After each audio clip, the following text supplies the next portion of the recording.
साथियों, उत्तर प्रदेश में भारत की पांचवें छठे हिस्से की आबादी रहती है। यानी यूपी के एक व्यक्ति की बेहतरी भारत के हर छठे व्यक्ति की बेहतरी होगा। मेरा विश्वास है कि यूपी ही है जो 21वीं सदी में भारत की ग्रोथ स्टोरी को मोमेंटम देगा। और इसी 10 वर्ष को आप देख लीजिए, एक उत्तर प्रदेश हिंदुस्तान का बहुत बड़ा ड्राइविंग फोर्स बनने वाला है जी।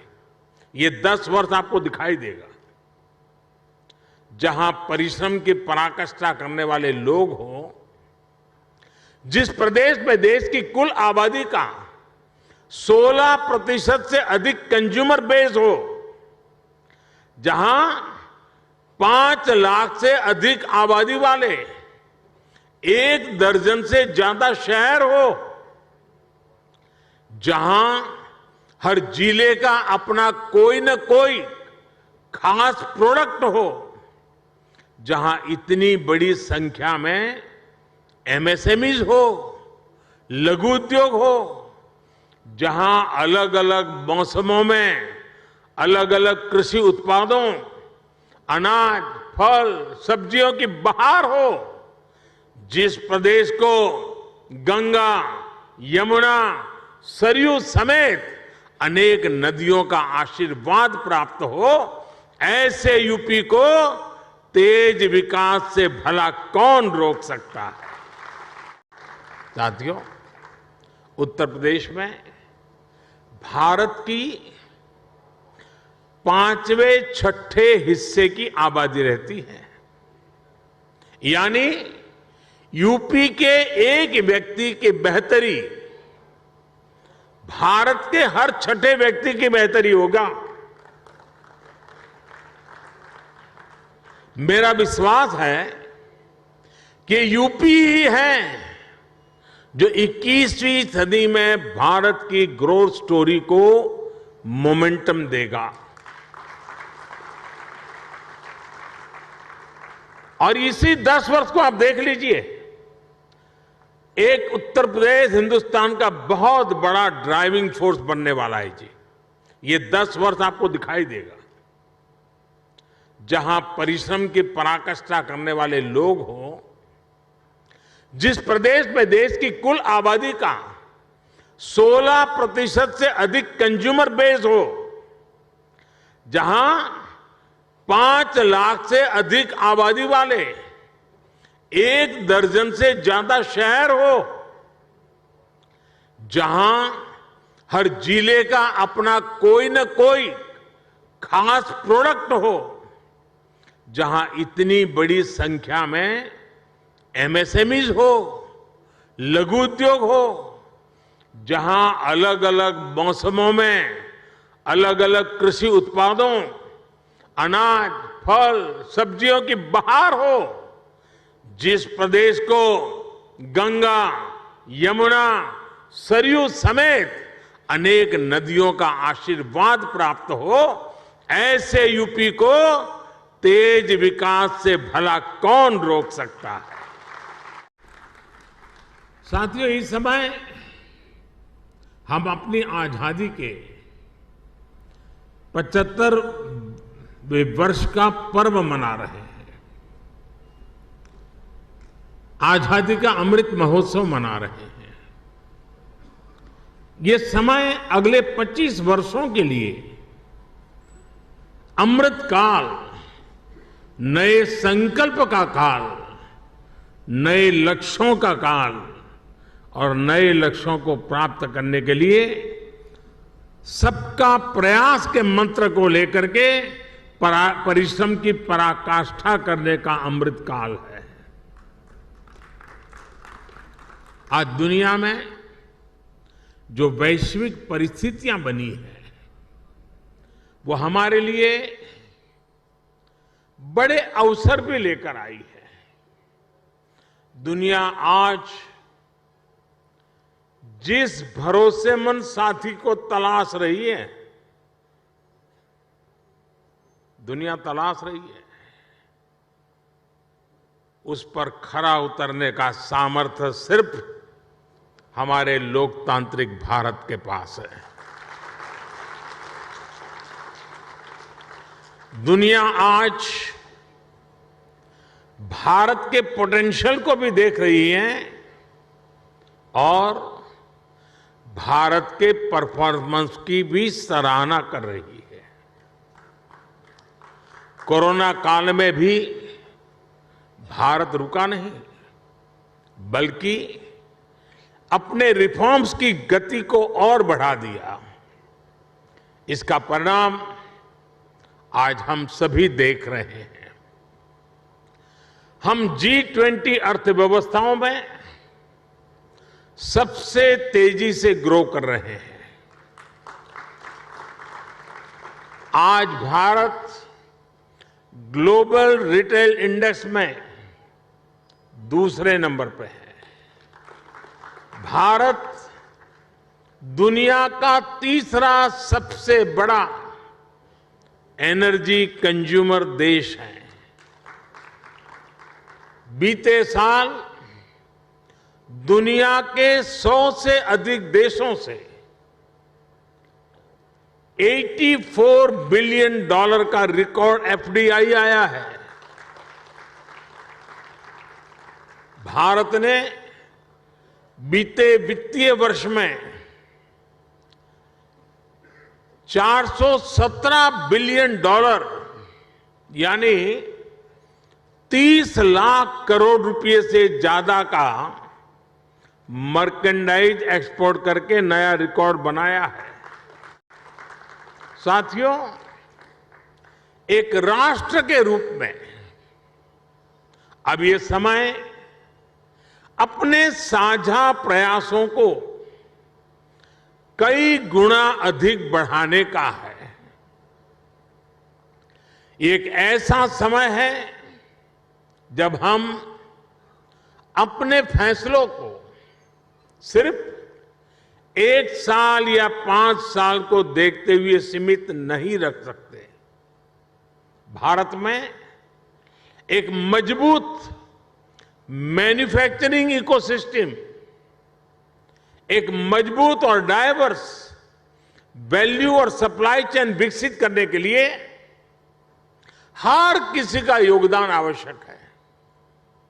सरकार अपनी तरफ से निरंतर नीतियां बना रही हैं, पुरानी नीतियों में सुधार कर रही हैं।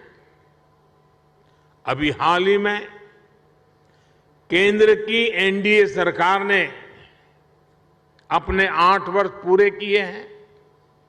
इन वर्षों में हम, जैसा अभी योगी जी बता रहे थे, रिफॉर्म, परफॉर्म, ट्रांसफॉर्म के मंत्र के साथ आगे बढ़े हैं। हमने पॉलिसी स्टेबिलिटी पर जोर दिया है, कोऑर्डिनेशन पर जोर दिया है, ईज ऑफ डूइंग बिजनेस पर जोर दिया है। बीते समय में हमने हजारों कंप्लायंस खत्म किए हैं, पुराने कानूनों को समाप्त किया है।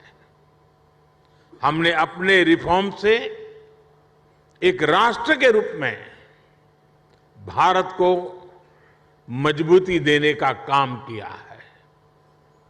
One nation, one tax, GST हो, वन नेशन, वन ग्रिड हो, one nation, one mobility card हो, one nation, one ration card हो, ये सारे प्रयास हमारी ठोस और स्पष्ट नीतियों का प्रतिबिंब है।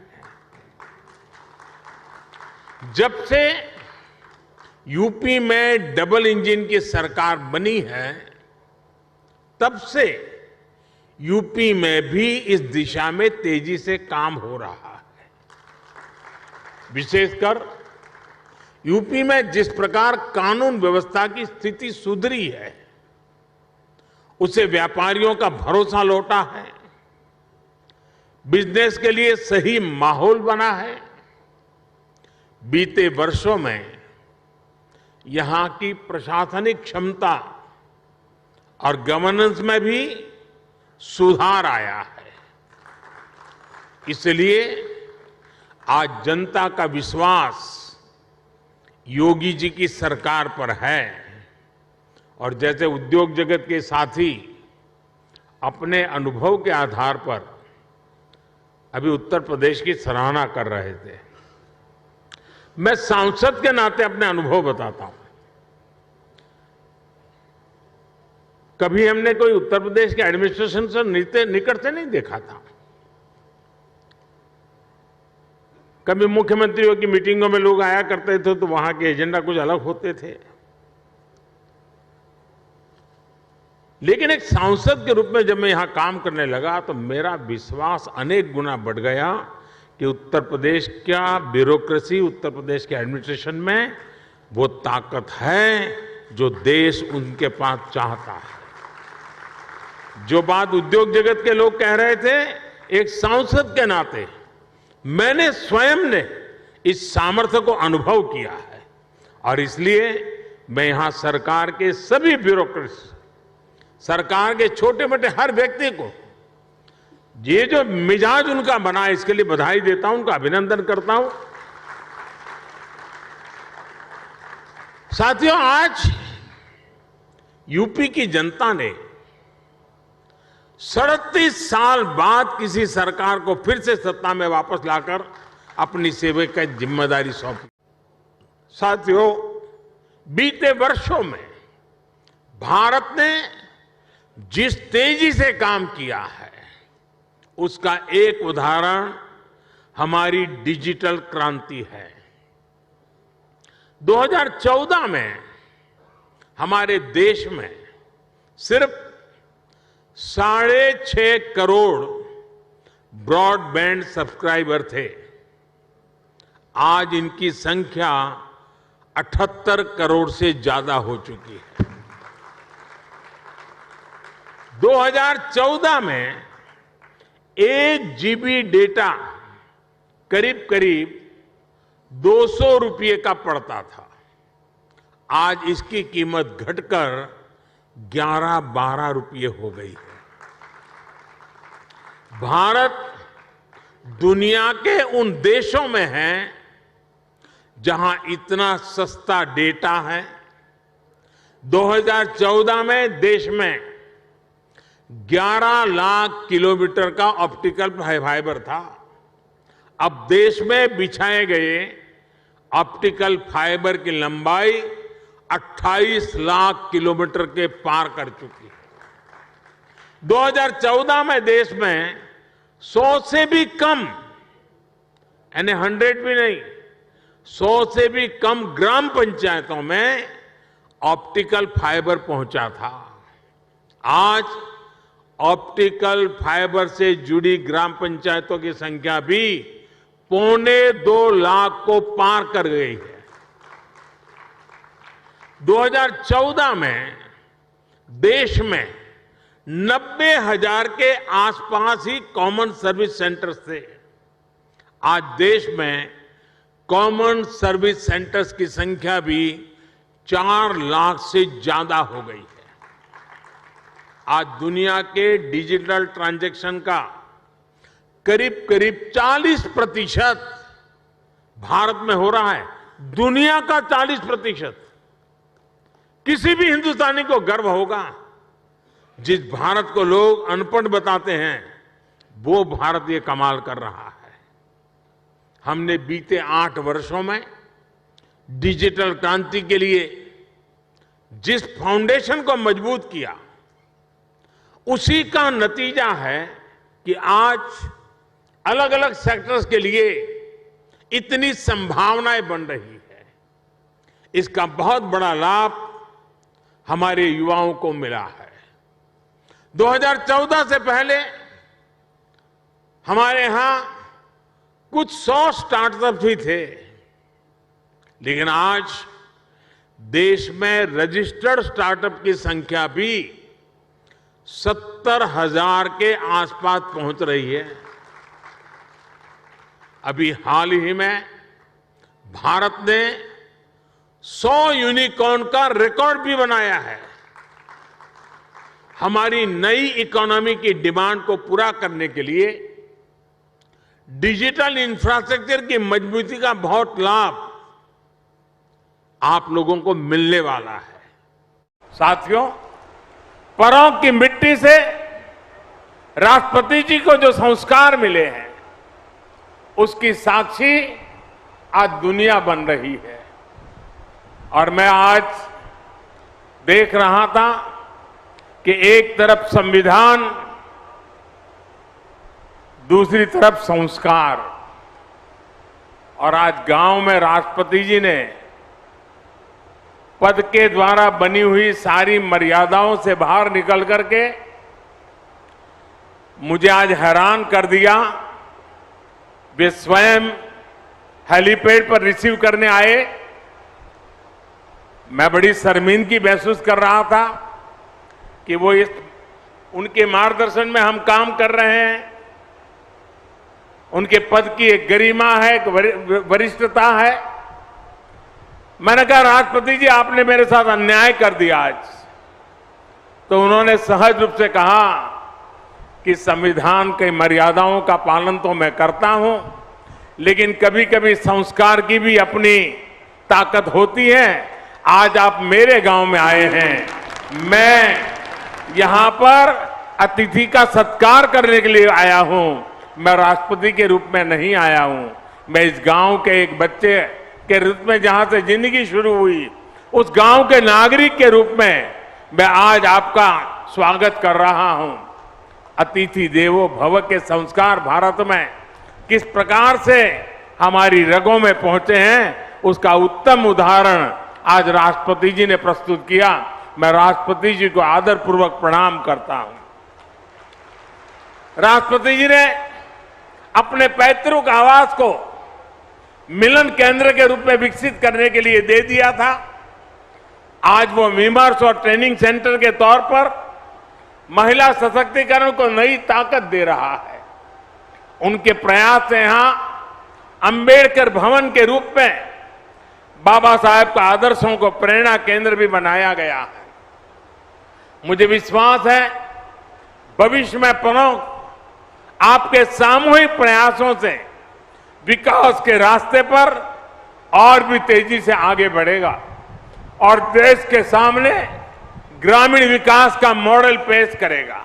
साथियों, हम कहीं भी क्यों न पहुंच जाए, बड़े बड़े शहरों या दुनिया के किसी भी कोने में क्यों न बस जाए, अगर हमने अपने गांव को जिया है तो हमारा गांव हमारे भीतर से कभी नहीं निकलता है।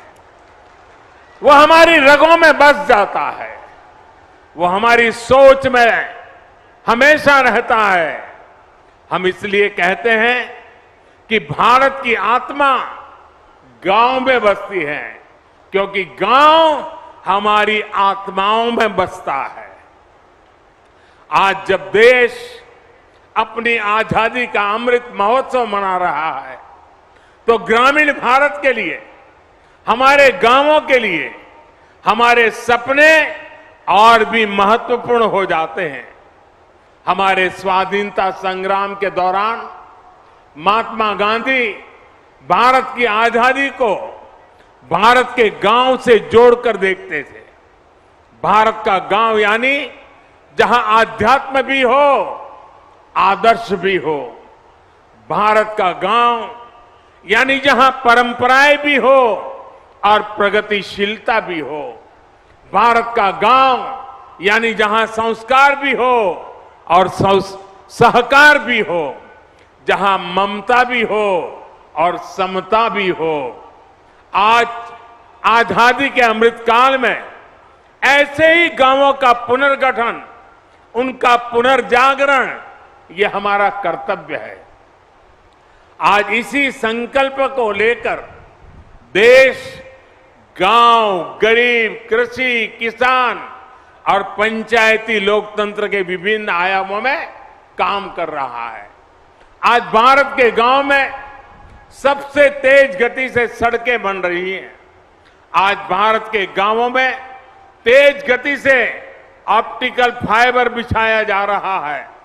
आज भारत के गांवों में तेज गति से घर बन रहे हैं। एलईडी स्ट्रीट लाइटें लग रही हैं। शहरों के साथ साथ हमारे गांव में भी विकास के हर मार्ग पर कदम से कदम मिलाकर के चले, ये नए भारत की सोच भी है और नए भारत का संकल्प भी है। यहां इस मंच पर आदरणीय राष्ट्रपति जी, यूपी की राज्यपाल आनंदीबेन पटेल और मुख्यमंत्री योगी आदित्यनाथ जी उपस्थित हैं। मुझे भी अपने आप सब देशवासियों ने देश की सेवा के लिए इतना बड़ा दायित्व सौंपा है। हम चारों लोग किसी न किसी छोटे गांव या कस्बे से निकलकर यहां तक पहुंचे हैं। मेरा जन्म भी गुजरात के एक छोटे से कस्बे में हुआ था। गांव की संस्कृति, संस्कार और हमारे यहां जुड़े संघर्षों ने हमारे जी से जैसे कितने ही लोगों को तराशा, हमारे संस्कारों को मजबूत किया। यही हमारे लोकतंत्र की ताकत है। भारत में गांव में पैदा हुआ गरीब से गरीब व्यक्ति भी राष्ट्रपति, प्रधानमंत्री, राज्यपाल, मुख्यमंत्री के पद तक पहुंच सकता है। लेकिन भाइयों और बहनों, आज जब हम लोकतंत्र की इस ताकत की चर्चा कर रहे हैं तो हमें इसके सामने खड़ी परिवारवाद जैसी चुनौतियों से भी सावधान रहने की जरूरत है। ये परिवारवाद ही है जो राजनीति ही नहीं बल्कि हर क्षेत्र में प्रतिभाओं का गला गोंदता है, उन्हें आगे बढ़ने से रोकता है। वैसे साथियों, मैं जब परिवारवाद के खिलाफ बात करता हूं तो कुछ लोगों को लगता है कि ये राजनीतिक बयान है। मैं किसी राजनीतिक दल के खिलाफ बात कर रहा हूं, वैसा प्रचार होता है। मैं देख रहा हूं कि जो लोग परिवारवाद की मेरी व्याख्या में सही बैठते हैं वो मुझसे भड़के हुए हैं, गुस्से में हैं। देश के कोने कोने में ये परिवारवादी मेरे खिलाफ अब एकजुट हो रहे हैं। वो इस बात से भी नाराज है कि क्यों देश का युवा परिवारवाद के खिलाफ मोदी की बातों को इतना गंभीरता से ले रहा है। साथियों, मैं इन लोगों को कहना चाहता हूं कि मेरी बात का गलत अर्थ न निकाले। मेरी किसी राजनीतिक दल से या किसी व्यक्ति से कोई व्यक्तिगत नाराजगी नहीं है। मैं तो चाहता हूं कि देश में एक मजबूत विपक्ष हो, लोकतंत्र को समर्पित राजनीतिक पार्टियां हो। मैं तो चाहता हूं कि परिवारवाद के शिकंजे में फंसी पार्टियां खुद को इस बीमारी से मुक्त करें, खुद अपना इलाज करें, तभी भारत का लोकतंत्र मजबूत होगा। देश के युवाओं को राजनीति में आने का ज्यादा से ज्यादा अवसर मिलेगा। खैर, परिवारवादी पार्टियों से मैं कुछ ज्यादा ही उम्मीद कर रहा हूं, इसलिए मैं आपके बीच भी कहूंगा कि हमारी जिम्मेदारी है कि हम देश में परिवारवाद से जैसी बुराइयों को न पनपने दें। गांव के गरीब का बेटा, गांव के गरीब की बेटी भी राष्ट्रपति, प्रधानमंत्री बन सके, इसके लिए परिवारवादी पार्टियों को रोका जाना बहुत जरूरी है।